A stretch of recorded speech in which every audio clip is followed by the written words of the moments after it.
Hello, dear friends and students. Welcome to YouTube channel.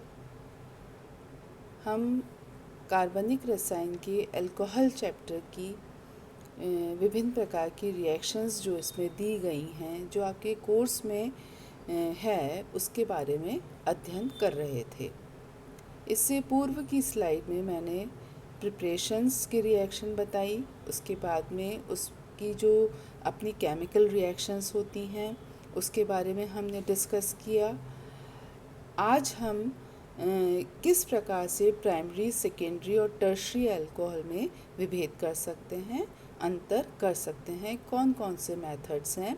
उसमें जो first method है वो है विक्टर मेयर्स मेथड।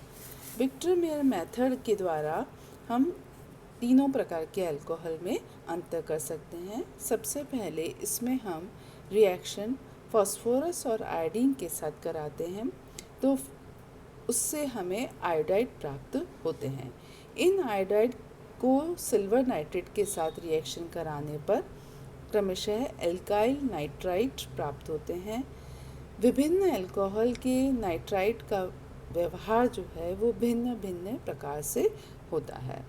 जैसा कि प्राइमरी अल्कोहल की बात करेंगे तो नाइट्राइट की जब हम रिएक्शन नाइट्रस एसिड से कराते हैं तो नाइट्रोलिक अम्ल प्राप्त होता है, जो NaOH के साथ में रेड सॉल्ट बनाता है, जिसे कि हम सोडियम नाइट्रोलेट कहते हैं। इसी प्रकार से जब सेकेंडरी अल्कोहल की रिएक्शंस हम देखेंगे तो सेकेंडरी अल्कोहल में नाइट्राइट नाइट्रस अम्ल के साथ क्रिया करके स्यूडो नाइट्रोल बनाता है, जिसका कि NaOH के साथ जो कलर है वो ब्लू कलर का होता है। वहीं टर्शरी अल्कोहल जो है नाइट्राइट में केवल एक भी हाइड्रोजन नहीं होने के कारण से, जैसे कि CnO2 लिखा है, उससे उसकी अभिक्रिया नाइट्रस अम्ल के साथ नहीं होती है और यही कारण है कि वह वाइट बना रहता है। तो इस प्रकार से कलर के द्वारा हम प्राइमरी, सेकेंडरी और टर्शरी अल्कोहल को विक्टर मेयर्स टेस्ट के द्वारा डिस्टिंग्विश कर सकते हैं, उसको पहचान सकते हैं। दूसरी रिएक्शन है वो है लुकास टेस्ट। लुकास टेस्ट में हम लुकास रिएजेंट काम में लेते हैं, जो कि कंसनट्रेट HCl और ZnCl2 होता है। तो इसमें हम प्राथमिक, द्वितीयक और तृतीयक अल्कोहल की सांद्र HCl से क्रिया कराते हैं, लुकास रिएजेंट के साथ अभिक्रिया कराते हैं, तो उसकी अभिक्रिया भिन्न भिन्न वेग से संपन्न होती है। तो क्रमशः जो लुकास रिएजेंट में अल्कोहल डालने पर जो संगत क्लोराइड बनते हैं, उसमें यदि दूधियापन आ जाता है, इंस्टेंटली आता है, तो इसका मतलब टर्शरी अल्कोहल है। यदि ये मिल्की सॉल्यूशन जो है कुछ समय बाद, 5 मिनट के बाद प्राप्त होता है, तो इसका मतलब सेकेंडरी अल्कोहल है। और यदि कोई रिएक्शन नहीं होती है, इसका मतलब कि वह प्राथमिक अल्कोहल है। तो जो प्राथमिक अल्कोहल है उसके साथ में अभिक्रिया बहुत धीमे होती है, इसीलिए वो हमें विजिबल नहीं हो पाती है कमरे के ताप पर। और तृतीयक अल्कोहल जो है टर्शरी अल्कोहल तुरंत अभिक्रिया करता है। तीसरी जिसके द्वारा हम तीनों में विभेद कर सकते हैं वो है ऑक्सीडेशन टेस्ट। ऑक्सीकरण के द्वारा जो क्रमशः उनका उत्पाद होता है, जो प्रोडक्ट बनता है, वह हमें बता देगा कि उसका रिएक्टेंट कौन सा था। फॉर एग्ज़ाम्पल, यदि हम प्राइमरी अल्कोहल का ऑक्सीडेशन करते हैं तो हमें RCOH प्राप्त होता है। वहीं यदि सेकेंडरी अल्कोहल है, जैसा कि हमने द्वितीयक अल्कोहल को ऑक्सीकृत करेंगे तो क्रमशः हमें कीटोन प्राप्त होंगे। यदि हम टर्शरी अल्कोहल को करेंगे तो सबसे पहली बात तो है कि वह ऑक्सीकरण का विरोध करते हैं।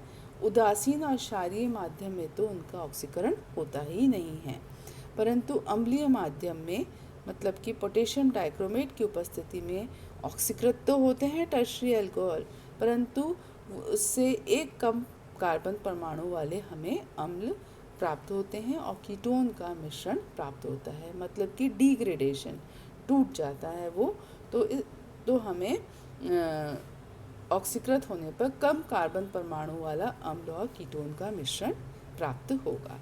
जो चौथा मेथड है जिसके द्वारा हम डिस्टिंग्विश और कर सकते हैं वो है डीहाइड्रोजनेशन, कि प्राइमरी अल्कोहल का जब रिमूवल ऑफ हाइड्रोजन होगा तो क्रमशः कॉपर और 300 डिग्री सेंटीग्रेड पर एसिटाल्डिहाइड प्राप्त होते हैं। मतलब कि प्राइमरी अल्कोहल से हमें एल्डिहाइड प्राप्त होते हैं, वहीं सेकेंडरी अल्कोहल से कीटोन प्राप्त होते हैं, और टर्शरी अल्कोहल का यदि विहाइड्रोजनीकरण करें या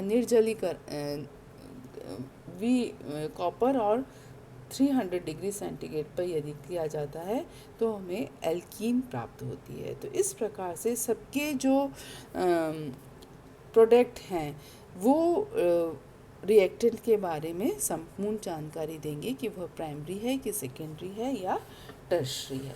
तो इस प्रकार से हमने प्राइमरी अल्कोहल के बारे में सारी जानकारी प्राप्त कर ली, उसके रिएक्शंस और उसके टेस्ट के बारे में हमने अध्ययन किया। अब हम बात करते हैं डाइहाइड्रिक अल्कोहल की। डाइहाइड्रिक अल्कोहल जैसा कि नाम से क्लियर है, जिसमें कि 2 OH समूह उपस्थित होते हैं, उसे हम डाइहाइड्रिक अल्कोहल कहते हैं। जिसमें सामान्यतः हम ग्लाइकॉल की बात करते हैं जिसमें कि CH2OH CH2OH। इसी तरह से ट्राइमिथिलीन ग्लाइकॉल, टेट्रामिथिलीन ग्लाइकॉल, मतलब कि जैसे जैसे OH की संख्या तो वही 2 रहेगी, परंतु उसके भी जो बीच की कार्बन चेन है वो बढ़ सकती है। तो क्रमशः बीटा हो जाएगा, गामा हो जाएगा, जैसा कि मैंने इस स्लाइड में आपको बता रखा है। अब फर्स्ट है इसकी मेथड ऑफ प्रिपरेशन में कि इसे इथाइलिन से प्राप्त किया जा सकता है। इथाइलिन क्या होता है? CH2 double bond CH2। जब हम इथिलीन या इथीन का जब हम रिएक्शन करते हैं तनु क्षारीय पोटेशियम परमैंगनेट के साथ में, तो यह ऑक्सीकृत हो जाता है और इथिलीन ग्लाइकॉल बना देता है। इसी प्रकार से इथिलीन ग्लाइकॉल बनाने के लिए इथिलीन डाइब्रोमाइड का रिएक्शन सोडियम कार्बोनेट के द्वारा इन द प्रेजेंस ऑफ कराया जाता है। तो ऐसी स्थिति में the Br is replaced by OH, तो इथिलीन ग्लाइकॉल प्राप्त हो जाएगा, NaBr प्राप्त हो जाएगा और CO2 प्राप्त होगा। इसी प्रकार से जो तीसरी प्रिपरेशन है वो है इथिलीन ऑक्साइड से। इथिलीन ऑक्साइड की जो इथिलीन ऑक्साइड है का उपयोग जो है वो औद्योगिक उत्पादन में भी किया जाता है। इसके द्वारा इथिलीन ग्लाइकॉल बनाया जा सकता है।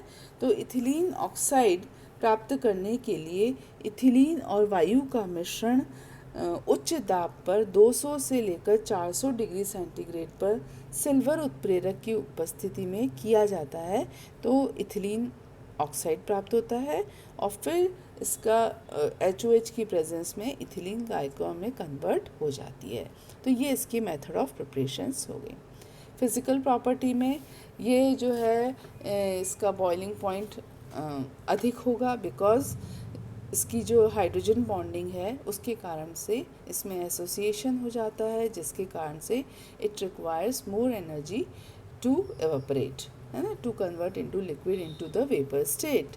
इसी प्रकार से जो इनकी सॉल्युबिलिटी है वो भी ज़्यादा होती है हाइड्रोजन बॉन्डिंग के कारण। नेक्स्ट आता है इसकी केमिकल रिएक्शंस।